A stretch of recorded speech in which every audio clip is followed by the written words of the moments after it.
Lighting is the basis of every virtual scene. While the 3D geometry defines the shape of your content, lighting defines colors and the final look of your scene. Unigine features both static and dynamic lighting. You can find the list of all available light sources by clicking Create, then Light in the main menu. In this tutorial, we will consider only the first three, as the last one, the environment probe, being a more complex solution for dynamic and static lighting and reflections, is the subject of a separate tutorial. Let's start with the omnidirectional light source. In the creation mode, you can snap a new object to any surface by dragging it with the mouse and adjust the distance to it with the mouse wheel. Confirm creation with a left click.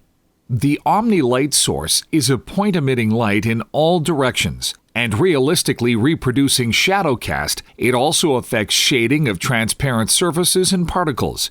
It can be used to simulate the sources with a bright center and equal roll-off of intensity. Unigine provides several groups of settings for fine-tuning of each light source object. Let's have a look at the most commonly used parameters. First group is the general parameters. It includes masks, light color, and its primary intensity. Attenuation distance and power are used to limit light distribution.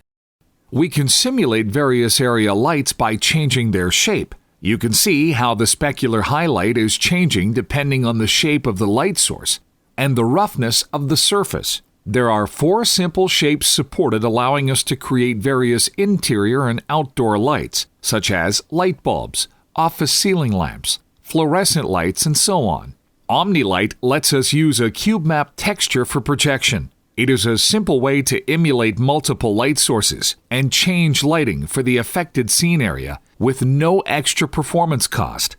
The last 2 groups of parameters are used to adjust settings of shadow simulation. The Omnilight source uses shadow mapping technique controlled by shadow map resolution, biases, and softness. Please note that as Omnilight uses cube map modulation, it requires 6 passes to build shadows, so it can be pretty expensive and cause a performance hit.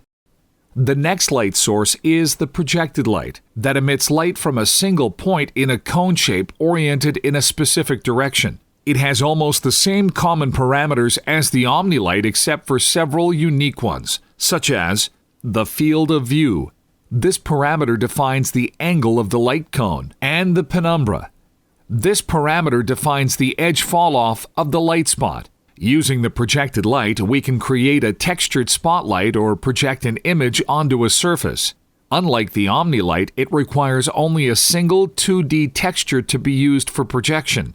By assigning a certain texture, we can easily get the result similar to a light with an IES profile assigned. Projected lights also produce shadows with accurate perspective projection, but they require only a single rendering pass, which makes them more performance-friendly than Omnilights. The third type of light source we are going to consider is the world light. It provides a realistic simulation of sunlight and represents an infinitely remote light source, which casts orthographically projected beams onto the scene. We can use this type of light source in interior scenes to simulate the sunlight coming through windows. In outdoor scenes, it is supposed to be used as the primary light. We can easily set the time of day by changing the world light source orientation. We can imitate sunlight and moonlight by setting the corresponding scattering type, or we can just disable it. The world light source uses parallel split shadow mapping for shadow simulation. It is an advanced shadow mapping technique splitting the view frustum into several cascades by depth for optimization purposes. The shadow map with higher resolution will be used for the cascade closest to the viewer, and the ones with the lower resolutions for more distant cascades. By default, the number of cascades is set to 4. By setting cascade border parameters, we can adjust distance to each cascade. We can see smooth, linear interpolation between the cascades of shadow maps of different quality.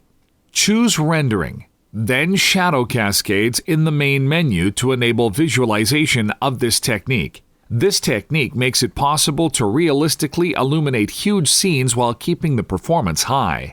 Unigine offers the Screen Space Shadows feature. You can enable it by selecting Rendering Shadows in the main menu. This feature enables simulation of ray trace shadows using the information from the screen depth buffer. It can capture details too small for traditional shadow mapping. So here we can adjust the set of ray tracing parameters, including the number of rays, steps, step size, etc., and find the balance between quality and performance. By combining both types of shadows, we can avoid even small shading artifacts and significantly improve the look of our scene. The World Light Source also supports screen space shadows, which makes it possible to avoid performance hits when rendering heavy scenes, as calculations are made in the screen space.